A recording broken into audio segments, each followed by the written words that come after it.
Se sobrale komitite, se sobrale komitite.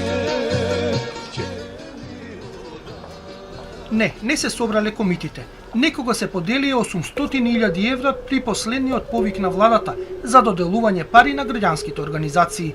Пред неколку недели не беше ниту војводата Јован Пиперка, ниту го венча Алил Паша со остра сабја.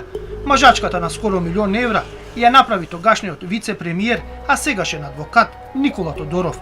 Велат дека човек не може во една река два пати да се избања, но владата која замина успеа и ова да го реализира.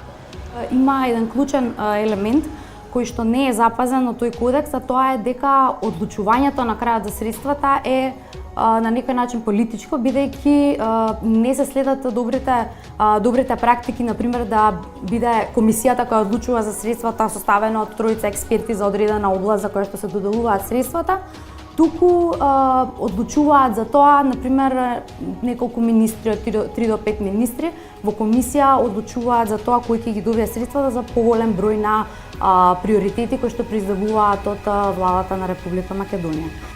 Огненовска спомена кодекс на добри практики, кој треба да спречи токму ова што се случи, политичар да донесе дискрециона одлука кој да добие државни пари. За жал, кодексот кој датира од пред скоро една деценија не е обврзувачки за институциите, туку тие доброволно се придржуваат до него. Затоа поделбата на парите ги разгоре страстите.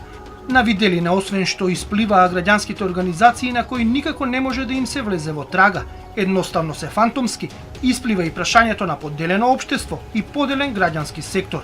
Едноставно, партиите ги киднапираа и граѓанските организации, преку кои ги остваруваат своите политички цели. Според професорот по управно право Борче Давидковски, во моментов во државава е напуштена идејата за изградба на граѓански сектор. Политичариве наши, пред се мислам од политиката, не се сваќа идејата за невладини организации, дека тие се пандан на политичките партии, не им се конкуренција, туку нешто вложуваат пари за развој на демократија, екологија, човекови права и за пеперутки и така натаму, зашто не? Значи, нешто што не се борат за власт. Тоа кај нас секој сакаше да ги приграби и едноставно политиката е, мислам, таа крива што ги угуши. Граѓански организации против абортус, граѓански организации за абортус, некои се за градење на семејни вредности, други пак се залагаат за правата на ЛГБТИ заедницата. Некои добиваат пари за да го зајакнат патриотизмот и дека државата е над се, а други пак се за верувањето за отворено општество и владата во служба на граѓаните. На прв поглед, поради ветерот што го дува политиката во грбот на ваквите ставови, градењето на граѓански сектор изгледа невозможно. И додека таа поларизација не се намали или регулира прво на политички план, тешко дека на граѓанскиот сектор ќе дојде на дневен ред за уредување.